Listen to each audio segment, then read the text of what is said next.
मला असं वाटतं, की माझ्या मातृभाषेवरचं प्रेम आणि तिचा विकास व्हावा, त्यामध्ये समृद्ध व्हावी ती आणि ती अतिशय व्यवस्थित स्वरूपामध्ये व्यक्त करता यावी लेखनामध्ये प्रामुख्यानं.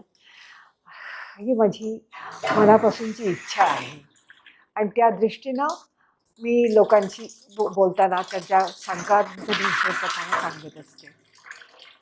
मराठी भाषेमध्ये अतिरिक्तपणाने जेव्हा लोक इतर भागातले शब्द वापरतात किंवा त्याप्रमाणे मराठीची रचनासुद्धा बदलतात, ते मात्र मला कधी आवडत नाही.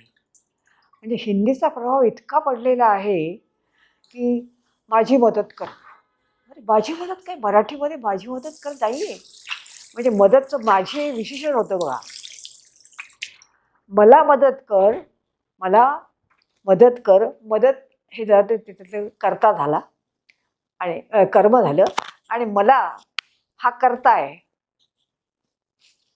किंवा तू मला मदत कर म्हटलं की तू हा कर्ता, मला हे कर्म झालं, मदत हे दुसरं कर्म झालं.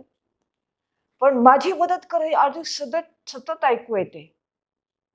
आणखीन मला एक गमतीदार अनुभव आला टी व्हीवरती बघताना. बे ध ड क बेधडक, बेधडक म्हणजे बे ध आहे तिथे, तर त्याच्याऐवजी द आणि ध ड ड आहे त्याच्याऐवजी ढ ड क, बेधडक. मी इथे लिहून ठेवलेलं आहे ते.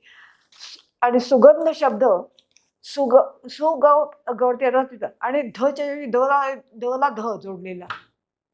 हे काय? आणि त्याच्यात एक कोणी ऑब्जेक्शन घेत नाही. पण आजही तुम्ही खाली जर पाहिलं ते जे लिहिलेलं असतं, केव्हा केव्हा संवाद चाललेला आहे तो खाली, त्यात इतक्या चुका असतात की काही बोलता सोय नाही. आणि काय होतं की टी व्ही बघणारे जे लोक असतात, म्हणजे ह्या वाहिन्या बघतात, ते खालचं वाचतात आणि ते बरोबर आहे असं वाटतं. जाहिरातींमध्ये चुका, नंतर पाट्या असतात बाहेर लावलेल्या कशाच्या, दुकानांच्या पाट्या, त्याच्यासुद्धा चुका असतात. आणि मला माझी मुलगी नेहमी म्हणते की तुझं चुकांच्याकडे लक्ष जातं.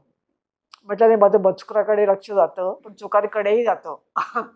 पण ती दिसतात नाही माझ्या डोळ्यासमोरून कधीच. यास्मिन ताई यांनी आयुष्यभर पुढे व्याकरण तज्ञ किंवा भाषाशास्त्रज्ञ म्हणून अनेक म्हणजे वेगवेगळी पुस्तकं लिहिली किंवा लोकांना त्यांनी मार्गदर्शन केलं. IASच्या मुलांना सुद्धा त्यांनी 10 वर्ष शिकवलं. अंतर्नाद सारख्या मासिकामध्ये त्यांनी व्याकरण सल्लागार म्हणून काम केलं. त्याचं खरं बीज खरं तर तुमच्या घरातच होतं. म्हणजे आई वडील मराठीत बोलत होते. त्या काळामध्ये म्हणजे त्या जुन्या काळामध्ये अतिशय नामवंत असणारी सत्यगाथा, यशवंत, स्त्री, किर्लोस्कर अशी मासिकं येत होती. त्यामुळे घरातून मराठीचा संस्कार झाला आणि खरे आभार आम्हाला चडेकर सरांचे मानले पाहिजेत. आणि त्यामुळं तुमचं मराठीचं छान बीज आपण जे म्हणतो लहानपणी आपल्या बीज रोवलं जातं तशा पद्धतीने मग पुढे त्याचा वेल मोठा झाला अशा अर्थाने. पण खूप छान तुमच्या मराठीचे संस्कार झालेत असे मला वाटतं.